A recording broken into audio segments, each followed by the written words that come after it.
Thank you, Marcelo. Hello to everybody, and I'm very happy and honored to be here.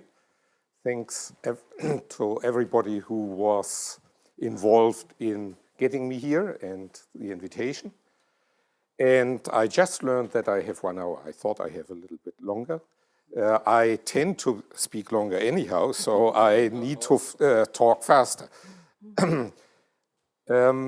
Cognition and control is our subject, applied to 3 domains: human-machine interaction, auditory communication, and orchestral conducting. So it is a broad thing anyhow.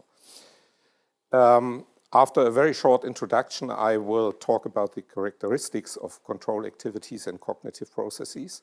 Then the first 2 domains of human-machine interaction and auditory communication, which is just one slide leading to the subfield of the auditory displays.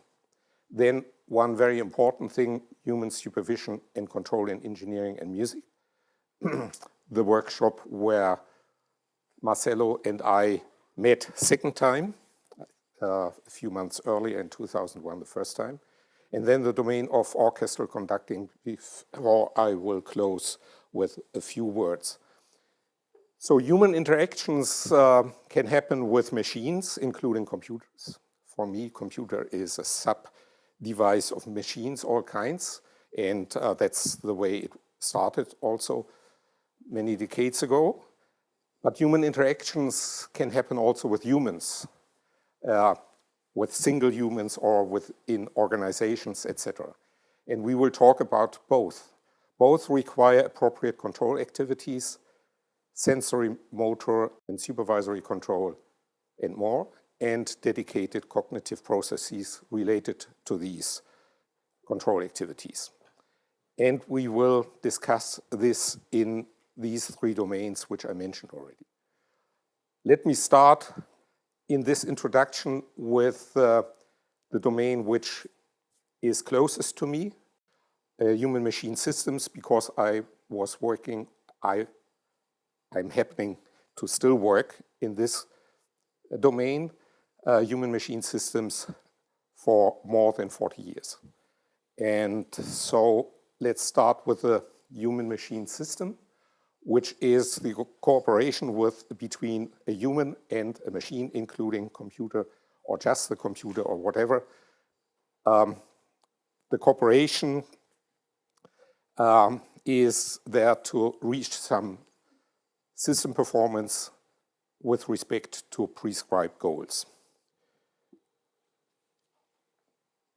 The human should work in a task-oriented fashion. Human error, sensory motor processes, cognition, emotion are important. On the other side, the machine, when it is not only a computer, but for example, a bicycle or a car or an aircraft, a power plant, a robot or whatever, then it is often a real-time dynamic process. And very often these processes are automated, and they should be. They are not always, unfortunately, but they should be automated in a human-centered way. Supervisory control is a buzzword which relates to layers of computers between humans and the dynamic processes, or the processes in general, also the software applications on computers. And in addition to automation, we have decision support, and sometimes the whole system is organized in a multi-agent fashion. The interface between these 2 is characterized by displays and controls to deal with both directions. Displays not only visual, but more and more also in industry, auditory, haptic, and multimodal displays.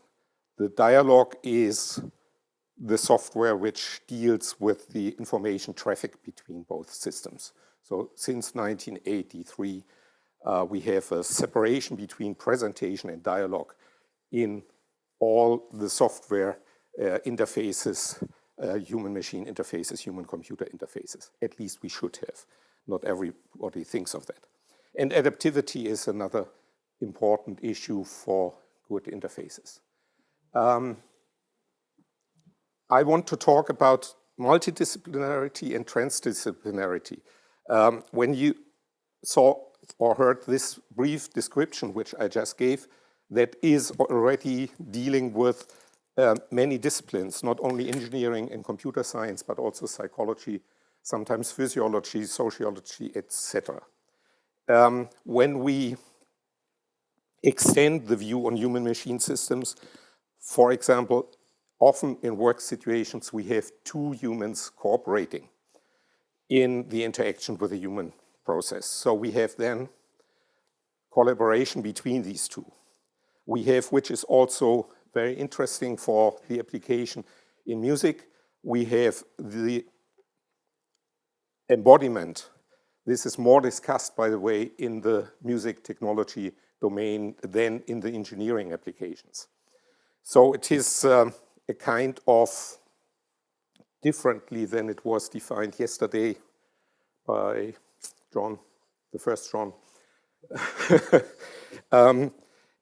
For me, and I think also for several others, embodiment means that the human embodies the machine. So is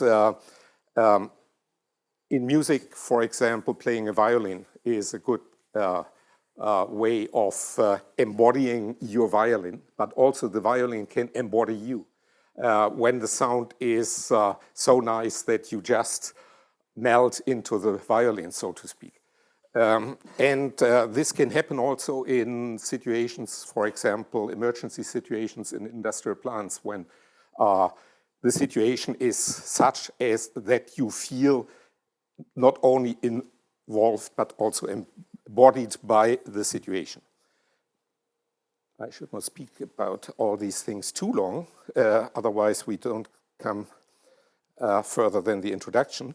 The humans are characterized by, when we talk about multimodal applications, then we need to think more seriously about the modalities, all the sensory modalities of the human. Awareness and trust is very important with respect to all kinds of situations. The neurocognitive aspects have become more emphasis over the last years. And with the interfaces, we have not only component-oriented representations in visual displays, for example, but also functional representations. I will show you a brief example later, which is, of course, much more appropriate for task-oriented work. Adaptivity was mentioned already, usability, transparency, haptics, gesture. And on the machine side, human-centered computing in addition to human-centered automation, self-organization, flexibility, cooperative autonomy, which we can learn for engineering from music, for example, from the field of conducting, which I will show you later. So human-machine systems basically is the interaction between some of the human sciences, some of the system sciences, and some of the information sciences. And in the middle is human-machine systems, HMS, and you can find HMI and HCI, human-machine, human-computer interaction, as well as knowledge-based systems there too, and related or interwoven with the human sciences, also the organizational sciences. The transdisciplinarity now goes much further. These days, all kinds of further disciplines come in, not only engineering, computer science, informatics, and psychology, but for example, for the human sciences, neuroscience, and medicine. And in all these fields, research is going on. In the system sciences, systems scientists, also material scientists are considering biological systems more and more. In the informatics sciences, I just mentioned linguistics and genetics. For the organizational sciences, there was always a cooperation with sociology, or it was dealt with by sociologists. But this is also sometimes increasing today, and in the field of human-machine systems, not only my own work, but also CIRMMT, for example, in some of their research activities is exactly combining these fields with each other. The characteristics of the control activities, the second chapter, and the cognitive processes are related to each other and shall be exemplified for the three domains. Let's start with three types of control: manual control, supervisory control, and gestural control. Manual control was, say, in the 60s, 70s, even 80s, very dominant in the engineering fields, but it became less dominant. You are doing it almost every day when you use your car. That is still manual control. When you ride your bicycle, this is still manual control. But when it comes to fly an aircraft already, that is less manual control these days. And when you fly, in quotes, a power plant, that is no longer any kind of manual control, and many other examples. But this is still important, and it is a basic process which should be understood when we talk about the whole field, even if it is automated. If you want to do human-centered automation, then you need to understand how the human does this. Manual tracking, sensory motor processes are involved in this, so this is a cognitive process which is very dominant here. Often neglected, as you can see with the next figure, the model there, is action planning, even in quote, simple manual control, as with bicycle riding, you should have some action planning. But in the models which are listed here, this is a full lecture for a full semester, only this part. So I don't go into these words, some of you may know them. They are often neglecting action planning at all. Supervisory control deals with the situation where the manual control is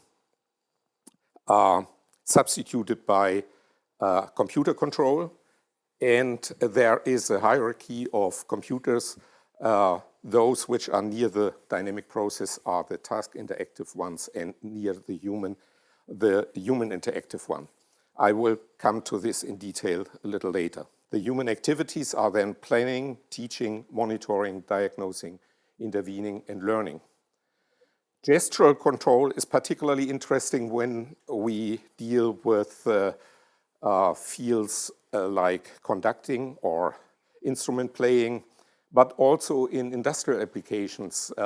Gestural inputs are more and more, gestural control devices are more and more under consideration, not so heavily implemented yet, but they will come, that you use your hand, for example, to tell at least your radio equipment in the car what to do. Maybe not immediately tell the car what to do, where to drive. In general, of course, you could think you make such a movement and then the car drives to the right or something like this. But then you also give up manual control. Maybe other industrial applications are more clearer in this respect. In gestural control, you have, as I just made, manual movements. You have thus sensory motor processes. Supervisory control is also involved, as we will see with the conducting example later. And we have transformation processes from mental images the human has into gestures.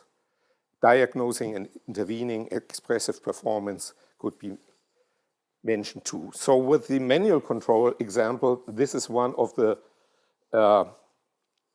simplest and very well known in the domain of manual control human operator model. But this is servomechanistic. It is what I said, no action planning at all. It is pure control engineering extended a little bit by psychophysiological variables. I can't go into detail. Supervisory control is this one, what I said. The human supervisor works through a human interactive computer, and maybe then there are one, as shown here, or 2, 3 layers of computers which in parallel deal with a dynamic process. This barrier, which is given here, can be a geographical barrier or also a psychological barrier. Good examples for maybe sometimes both are space or undersea applications, where this was applied very heavily by Tom Sheridan from MIT, who was very dominantly working in this field. And one application is, for example, then by one of his doctoral students, former doctoral students, Danny Jörger, taken to many applications, so undersea applications in transferring or moving fish babies underwater, or the most spectacular thing is that he and the people who then took the work over applied this concept to the discovery and investigation of the Titanic. The cognitive processes involved here are in all the 3 fields. Some, I repeat, sensory motor processes, planning processes, monitoring, diagnosing and intervening, teaching and learning, and transformation processes. The similarities and dissimilarities of cognition and control in these among these 3 applications, I will mention here and there when I go through these applications. Supervisory control and mental images is something which is connecting between the control activities, in this case supervisory control, and the cognitive processes, the capability of the human to build up mental images of the surrounding in general. 3 levels are involved. Here I refer a little bit more to the conducting example. Therefore, sensory motor, gestural and cognitive control levels exist, and these control processes are overlaid for conscious understanding, planning and navigation. In the case of the conductor, the mental image of musical work should be in his mind. So the first thing the conductor has to do is working hard at home to get the score into the mind. And this mental image determines the gestures and their expressiveness in the supervisory control of rehearsals, for example. The mental model comprises the whole structure of the musical work. In different time horizons, different time scales are available. You have to look for the next moment, but you have also to look far ahead for the next phrase, but maybe also look ahead in mind to the next movement already. Also in control of industrial processes, different time scales are sometimes applied in some very successful concepts. Going back to the human-machine systems field, we have here again the human, in this case several human user classes, and the technical system, the machine or the software application or what have you, and in between the human-machine interface. The human user classes are not only operators but also engineers and others. The machine side shows that we have supervision and control systems, which are basically all kinds of automation systems. And we have decision support systems like expert systems, decision aids of all kinds, and some libraries, databases, knowledge bases are always necessary. The human-machine interface shows the presentation and control, the dialogue separately, and the information pre-processing, which can be done in human-machine interfaces, which are today strong software modules. And we have more advanced facilities like user modeling or application modeling for the machine side, explanation tutoring systems. I mentioned already the human operator model, the mental model, and here also the user model. So maybe it's worthwhile to figure this out, the modeling terminology. The human operator model is a psychophysiological theoretical model of the human operator. Needs not be only manual control, but can include also diagnosis and intervening and other processes. So human operator activities modeled by consideration of psychophysiological means, but also heuristics or control theory or artificial intelligence or what have you. A user model is a formal model of any human user, operator, and others, often embedded in such systems as we have seen the human-machine interface.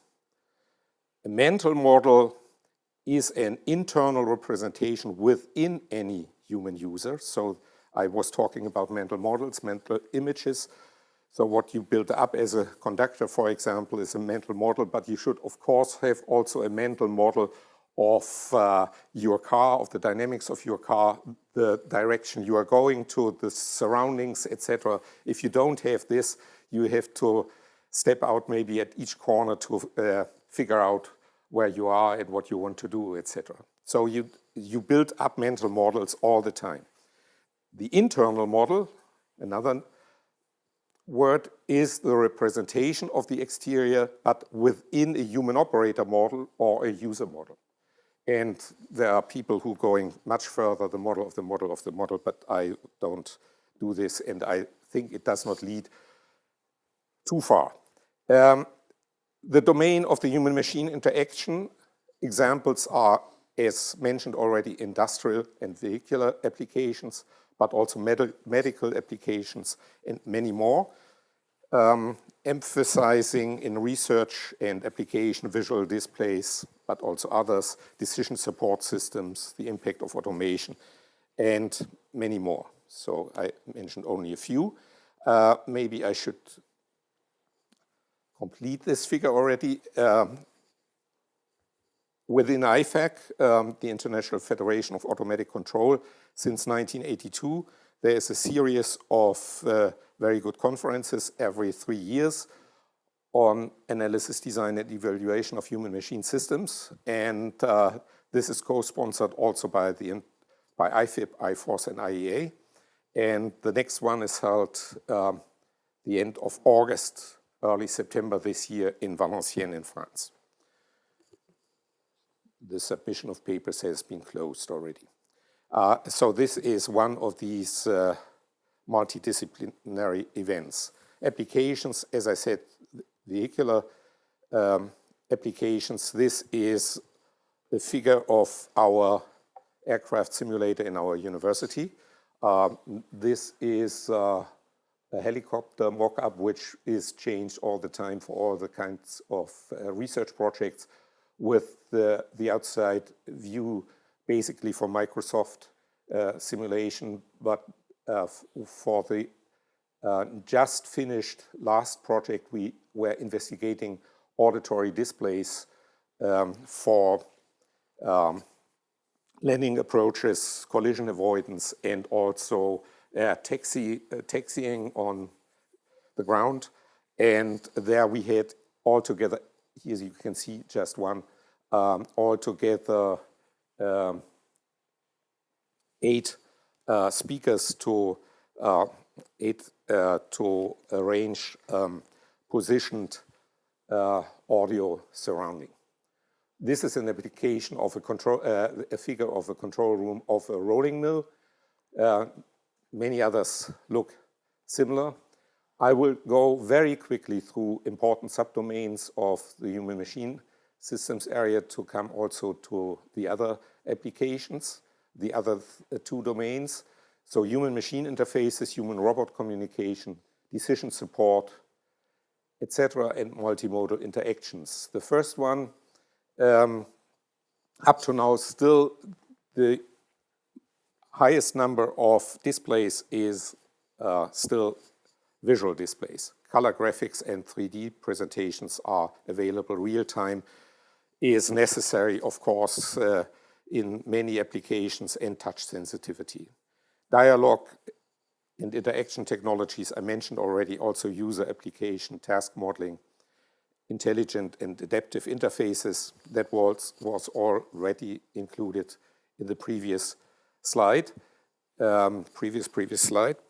Functional interfaces have not made its way into too many applications, but they are here and there, and they are very interesting alternatives because most of the visual displays are component-oriented. And then you have a tank and a valve and what have you, and pipes in between, for example. But it does not tell you anything about the functionality of all this. And multi-flow modeling and ecological interface design are two such things. And I show you altogether 4 applications. The upper left is this component-oriented topological view of the components. The upper right is on multi-level flow modeling, very small subset. Here you have large hierarchies of functional relations between goals and actions. And below you have the ecological interface, where you have a balance between inputs and outputs in material as well as in energy. And on the left side, another doctoral dissertation in my group on more photorealistic virtual 3D visualizations. One of my last doctoral students, Andreas Völkel, was now taking these 4 visualizations to use evolutionary optimizations. So starting with a population of these 4 visualizations, and then interactively in running an small industrial process, the evolutionary optimization together with the inputs and the evaluations of the human operator led to changes in the displays in such a way that combinations of all 4 resulted. Human-robot communication, that is a particular field where supervisory control applies with human telemanipulation, interaction with predictive displays when you look at even subsea applications, but of course even more in space applications, multi-agent systems applications, and also communication aspects like situation and mode awareness apply here. Decision support, computational intelligence, and cognitive engineering. Decision aids like expert systems, normative decision strategies are heavily used in sometimes even more industrial applications, and also have made partially their way into vehicular guidance. Computational intelligence includes also in CIRMMT, used here and there in many projects. So this is everywhere these days: fuzzy logic, neural networks, evolutionary algorithms. And the cognitive engineering field deals with task analysis in which should be done before you can design new applications of decision aids and usage of computational intelligence. It embraces also models of human information processes, mental models, human error, reliability, risk engineering, etc. These are, from Valenciennes, two examples of decision support systems. They can be in a vertical structure, so the human operator guides the automated process, and in a vertical structure has in parallel advice from a decision support system, or both can lead the automated process, and on a kind of meta level, a task allocator decides when to use which level. The fourth subdomain of multimodal interaction and cooperation is maybe closest to CIRMMT. Rejoining all sensory modalities is not only discussed but researched upon quite heavily in some labs, by far not in all, in human-machine systems. For example, in ours, we are working on auditory displays for quite a while, but also touch, smell, etc. have been investigated. The idea is to reduce the visual overload. The multimedia technologies I don't need to explain, which are necessary for that, and also virtual and augmented reality scenarios can be designed and should be designed. Maybe I should not go into much detail with this because of the time. This is a multi-level structure of car driving.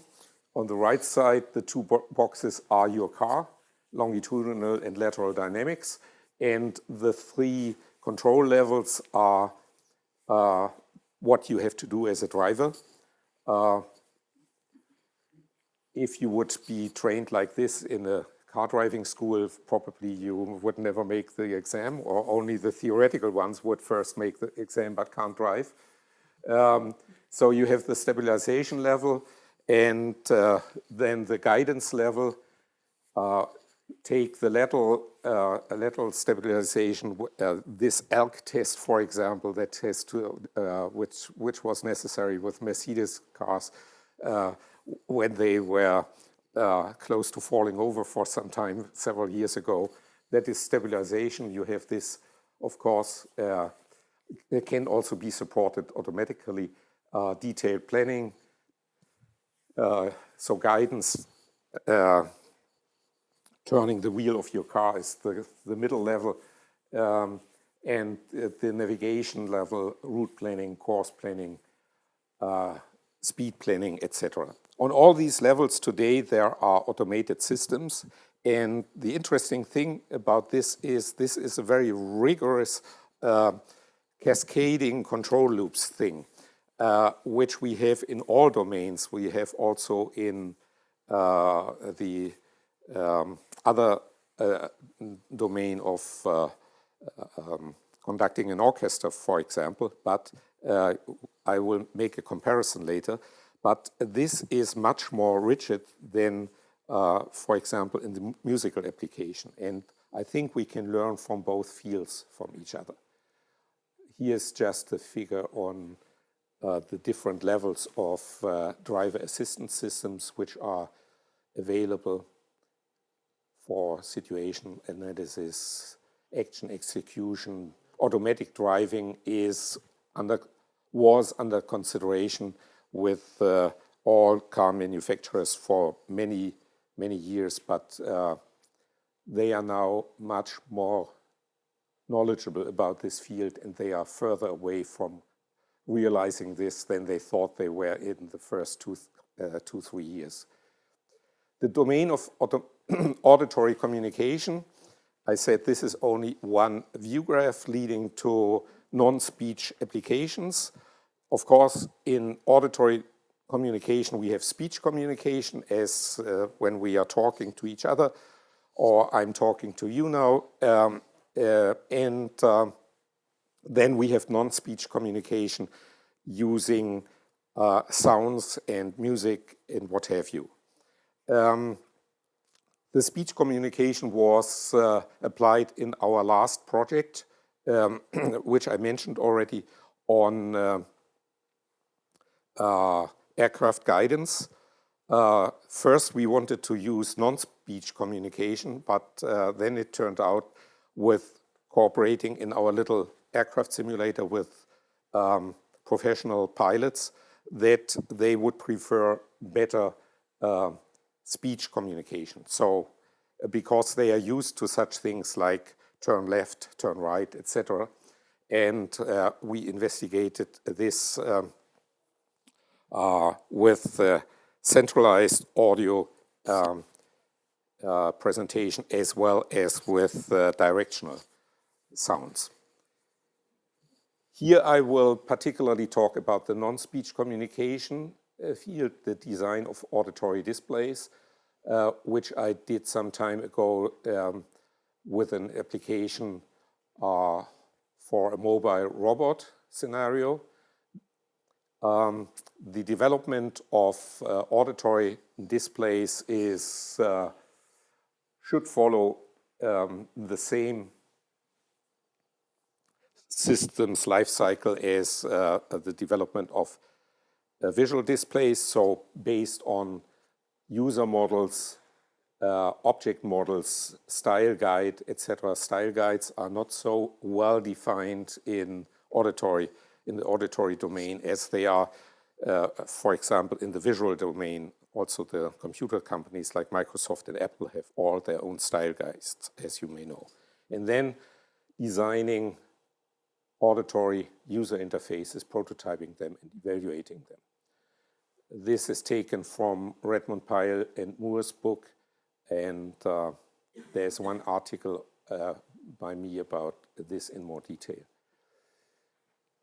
I was developing during my research sabbatical in Vienna auditory displays based on sound symbols, which are called earcons, since Blattner, in analogy to icons. And of course, a mapping between sound and meaning is important. Earcons are short, expressive audio patterns composed of one or few motifs. A motif is a short sequence of tones. As you know, properties of tones, motifs, and earcons are manipulated by changing musical parameters. I mentioned this wonderful book, the last one Arnold Schönberg wrote on fundamentals of musical composition. Many things are mentioned here. So, for example, this one here is a motive. I don't need to play the whole introductory theme, but you know this. So this can be seen as a motive, and you could take this as something like a sound for your mobile phone or something like this. Often the mobile phones have longer phrases than just a short motive. I like this.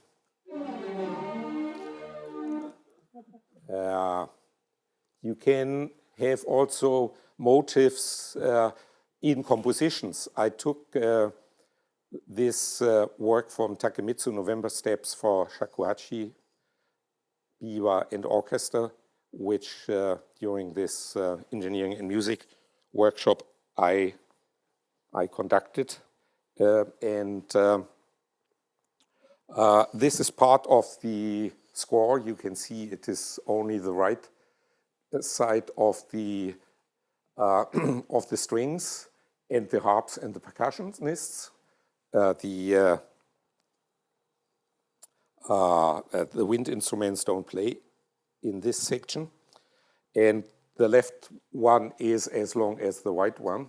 So of the 48 string players, almost everybody plays in this part something totally different. And we performed this with a youth orchestra of the state of Hessen.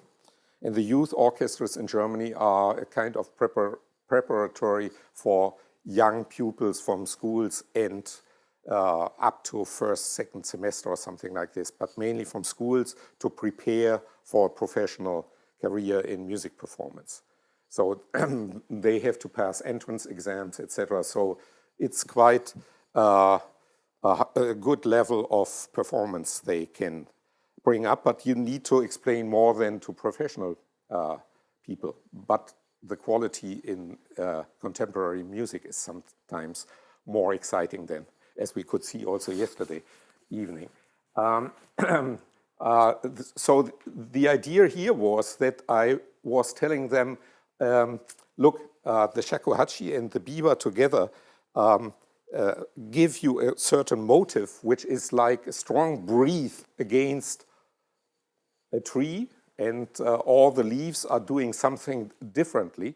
You can't conduct such thing here individually, because everybody plays something differently from the time as well as from the dynamic detailed structures. And so it is like the leaves on a tree. They are also, with the same wind, doing all something differently. And then at the end, the wind reaches the stones on the ground, which are then the harps and the percussions. The motive is not the beginning of this. In Takemitsu's notation, it is more mezzo forte.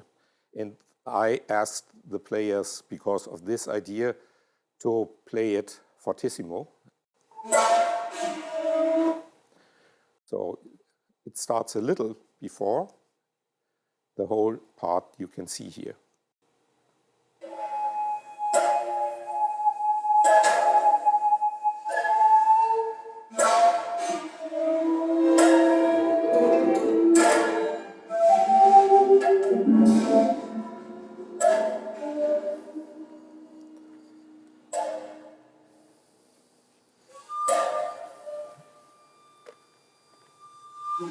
So that was the shakuhachi before. You are leaving soon or not? Before Marcelo needs to leave, I will give, so first show this to everybody. For the library, this workshop, Human Engineering and Music, so Human Supervision and Control in Engineering and Music, led to two special issues, one in the Journal of New Music Research. I don't have enough free copies of that. And a second special issue in Engineering and Music in the Proceedings of the IEEE, where also his paper and mine on auditory displays are included. And of the concept which was embedded in this workshop, 4-day workshop, where you can hear the full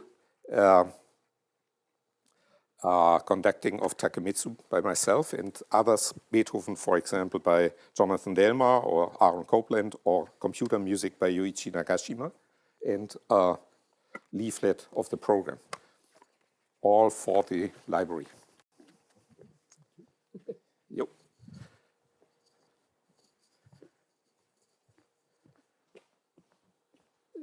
So much about motives. Auditory displays need an application orientation, user orientation, and a sound orientation. Application domains are all these listed here and maybe some more. Functional domains are state and intent information, alarms and warnings, and, for example, in the car industries, the appeal of products. The appeal of products investigated by Mercedes, for example, by some psychologists together with engineers, and just to mention one car manufacturer, the others do similar things, is very important. So, for example, when you close a door, it should not sound like can playing with a metal can or something like this. If you pay so much money for a high-priced car, then it should sound nicely. So it is really very important in the automotive industries to use auditory knowledge and to have acoustical and musically oriented engineers working on such things, how a door sounds and how other things sound, how the motor sounds. Porsche, for example, had for some time made a sound model of the motor, and you inside the cab you could not hear the real motor, but you heard the model sound of the motor. Alarms and warnings are quite typical, but sometimes they are just beep and warp and this, and that is a little bit maybe too simple. State and intent information is, of course, much more challenging. User classes could be different ones depending on the different tasks, complementary sounds for different team members, individual preferences could be considered, and also what has been done in research quite a bit to investigate auditory displays for sighted and blind users. And often it's interesting when the auditory displays are well designed for blind users, they are even supporting also sighted users. Individual user capabilities, experts, novices, occasional users, like with all other displays as well, or all other computer usage in general. And in this case, of course, the difference which I also investigated in my study between non-musicians and musicians. Sound orientation, we talked about speech, non-speech sounds, natural sounds, or artificially created ones, music, sound effects, earcons, and then musical parameters or sound parameters as listed here and more.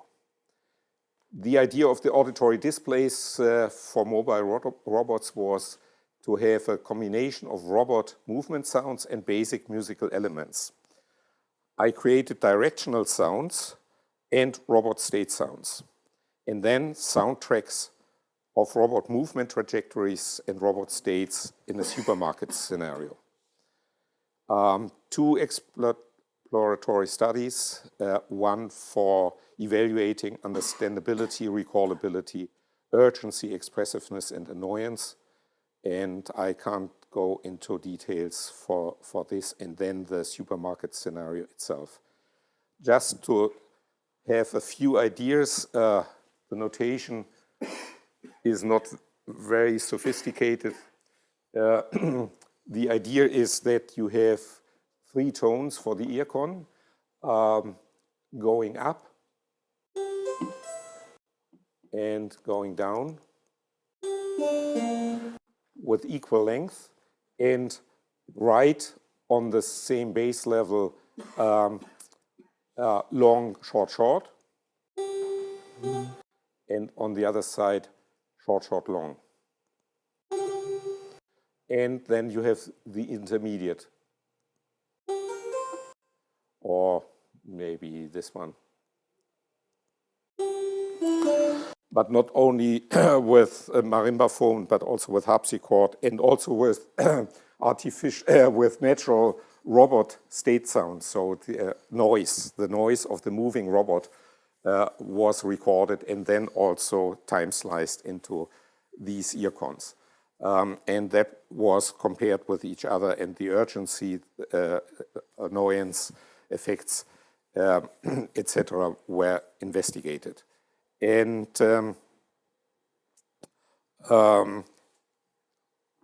in addition to these 8 sounds, I even made up a kind of audio compass of 48 directions altogether. And one of the 2 musicians participating in the experiments liked this particularly and said, this is almost like a hearing, what are the courses called where you learn hearing? Ear training, yeah. Gehörbildung in German. And here, professional conductor and composer felt that this is a good device, the audio compass with 48 directions for ear training. Anyhow, this was the layout for the evaluation of the different sounds with urgency, expressiveness, and annoyance evaluations. And the robot state sounds are these: heavy load sound, or near obstacle sound, or waiting sound, or so you may think of others, but that's what came to my mind. The low battery sound is the original sound from the robot. It is that annoying. And the turning sound is the real turning sound from the mobile robot. So the trajectory, the idea of the supermarket scenario is this, that the human may be here, maybe here, and the robot starts over there, and the red trajectory, no, the black, excuse me, the black trajectory is the trajectory the robot is moving, and there was a facility for each subject participating in the experiments to draw what they thought the robot is moving along. And the red trajectory is the result of one of the subjects. You can see until here the subject was correct, but then he missed the real movement. And there are two things. Once there are two sounds overlaid, the directional sounds are indicating from one corner to the next that you are here going left, then a turning sound, then going up, then a turning sound, and then going right twice, because you can move here also downwards. So right, right, turning sound, etc. And then in some of these sections are overlaid the robot sounds, which I just showed to you. So this is this one. Maybe I can help you a little bit to get orientated, and you will hear that you sometimes hear these 5 different overlaid robot sounds. Turning, going up, turning,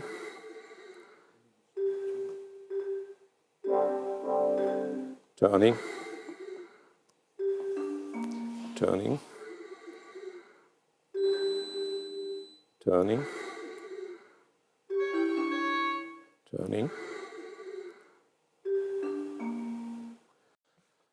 By the way, with the directional sounds, the 2 musicians participating in the experiments and one of the 8 non-musicians were making 0 mistakes. So after the training phase, they could clearly separate the different directional sounds, and this thing was done, of course, only after the training. The non-musician had no musical training whatsoever, but he comes from almost the Balkan, as the people in Vienna say, from Kärnten, which is closest to the Balkan countries. And there, as in the Balkan countries, it is still common today for young and old family meetings, get-togethers with friends, etc. People sing. And singing is a base for musicality, and therefore he was so good at this. The second trajectory here is even more complicated. This is a kind of auditory predictive display because it's faster than in real time. And this is overlaid to the real-time movements of the real robot, so that you can enjoy yourself. First the robot starts, then what you heard already is overlaid. And of course, because that is predictive, it is fast, earlier finished than the real robot movements.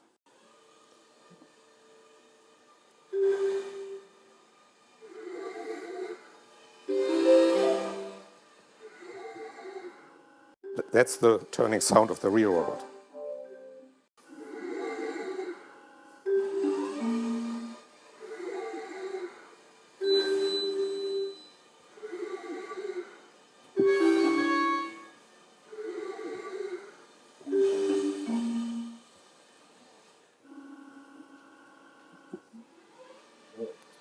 That is now here.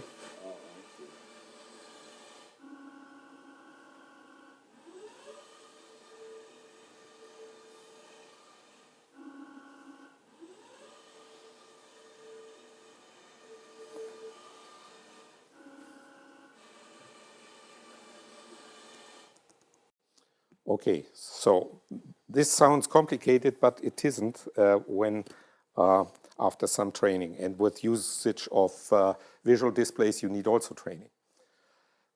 Human supervision and control with related cognitive processes in the human supervision and engineering field. I compared engineering and music applications, and this was done with this already mentioned international workshop, where also Marcelo participated, human supervision and control in engineering and music, with the two mentioned applications. And for anyone who wants to see the original proceedings, for those of you who are interested in computer music, also the work of Yuichi Nagashima, which is on the CD, is included in the proceedings. He refused to prepare it further for one of the special issues. When he saw the special issues, he regretted very much, but it was too late. It's including his kind of notation for all these things. In the workshop, it was computer music plus sho, an old Japanese chord instrument from the 7th century, and also computer graphics. Of course, on the CD, there is no computer graphics. This is the human supervision supervisory control scheme.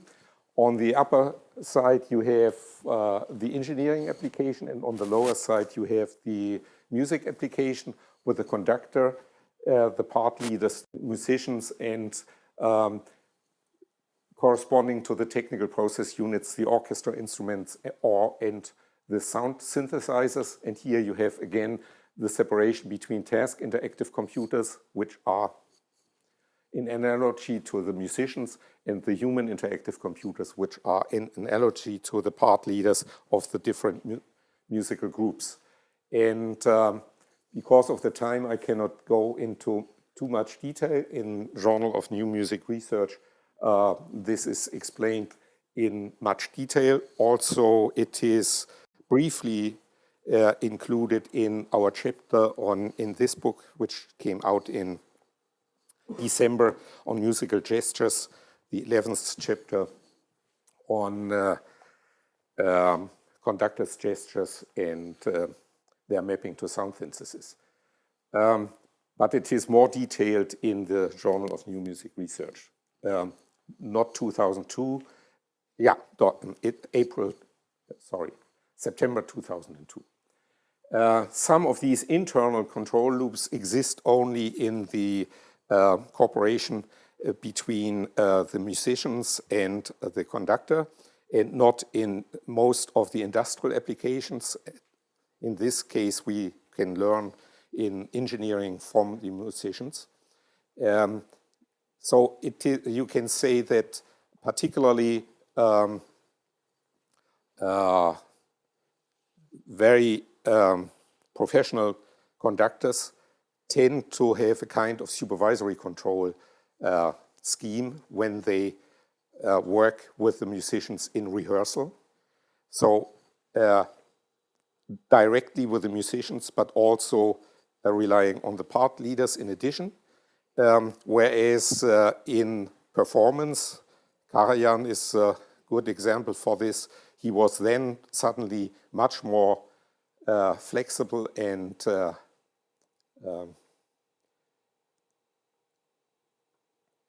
allowed more openness, which is not so self-understood for him. And then this was more a multi-agent system cooperation. So various levels of responsibility, autonomy, etc. exist, which can be learned from this music application. The domain of orchestral conducting, here we have the importance of cognition and gestural control and their mutual interplay.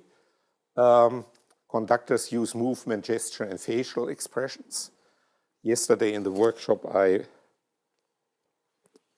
talked a little bit more about the need of facial expressions. which are very important, and you can find good descriptions about this in one of the best conducting textbooks by Max Rudolph, for example. But this is an open field for research right now. And whether this is also applicable in industrial settings, I'm not sure. The role of the conductor evolved slowly over many hundreds of years. I was also elaborating on that more yesterday. And as mentioned in our 11th chapter here in this book, you can take this application area also for applying digital technologies. We had this already, and because of the time, I think I should move on. The mental image is important. Oops, sorry. And that is the second one. Here it is a little bit more elaborated. The mental images include tempo and meter, things conductors need to learn in advance. So it is, as was said on the page before, the intimate study of the musical score is the reverse of the composing process in some ways. And the mental images which need to be built up include all these parameters which are given here. Different time horizons I mentioned already here with some details. And then the gestural transformations, the gestural control are the transformation of the mental image of the musical work into gestures. They have to be clear and expressive, at least in performances without using words. Here are some basic schemas for 4 beats. For example, the 2 above figures are taken from Max Rudolph's book, The Grammar of Conducting, last edition, 1995. The first one came out in 1950. And the lower ones are the figures taken from Green. Elizabeth Green came out with her book also a long time ago, and the last edition is, I've forgotten the co-author now. Yes, Gibson. And that came out, I believe, in 2004. So these are my 2 favorite conducting textbooks. I can recommend both very much. Some other things in before, here you see the difference between legato and with these stops, staccato movements. Of course, this exists not only for 4/4 time, 3/4 time, and for everything, here with subdivisions, and here with syncopation for 4/4 or 3/4, and here with changing tempos. This is only very, very few of the many, many gestural schemas you can find in these 2 books and in others. I mentioned this book already, which came out 18th of December, edited by Rolf Inge Godde from Norway and Marc Lemon from Belgium, both musicologists. And the subtitle is very informative, I think, Sound, Movement, and Meaning. And this book exists in hardcover and in paperback. And the last chapter is the 11th one, which I wrote together with Teresa Marinacqua, some of you may know from New Jersey, Conductors, Gestures, and their mapping to sound synthesis. I was also elaborating on that yesterday in the workshop a little bit more. Highlights in this chapter are on the interrelations of conducting between imagination, cognition, emotion, and gestural representation and control, conducting as supervisory control, and then gesture acquisition technologies, including Teresa's conductor's jacket, and mapping of conducting gestures to sound synthesis. So in conclusion, very brief conclusion, control is infeasible, or should be at least, infeasible without cognition in all three domains: human-machine interaction, auditory communication, and orchestral conducting. The word meaning, which is in the subtitle of this book, Musical Gestures, refers to this cognitive aspect very much. But on the other hand, cognition finally leads to control outcome. We want to accomplish something and not only do a philosophical and intellectual exercise. Of course, like always in such lectures, we have many open issues. Otherwise, we can go home and stop researching. But some fields are more worn out than this one, to be honest. It is worthwhile to consider the transdisciplinary views across the three domains more intensively, and I invite anybody who likes to work in detail but don't lose the broad perspective to do so and contribute. Thank you.